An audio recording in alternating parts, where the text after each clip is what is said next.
جو بات لوگوں کو بری معلوم ہو وہ نہ کرو۔ جب حلقت کے پاس آؤ تو زبان کی نگہداشت کرو۔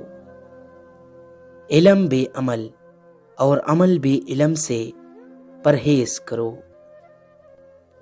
خاموشی کو اپنا شعار بننا تاکہ شر زبان سے محفوظ رہے۔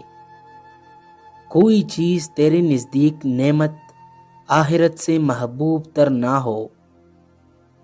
حکمت اور دانائی مفلس کو بادشاہ بنا دیتی ہے۔ نیکی کی تکمیل یہ ہے کہ اس کو کر لیا جائے۔ راستے میں بزرگوں کے آگے نہ چل، یہ بے ادبی ہے۔ مصائب دنیا کو آسان خیال کر اور موت کو ہر وقت پیش نظر رکھ۔ جدوجہد نہ کرنا محتاجی کا باعث ہے۔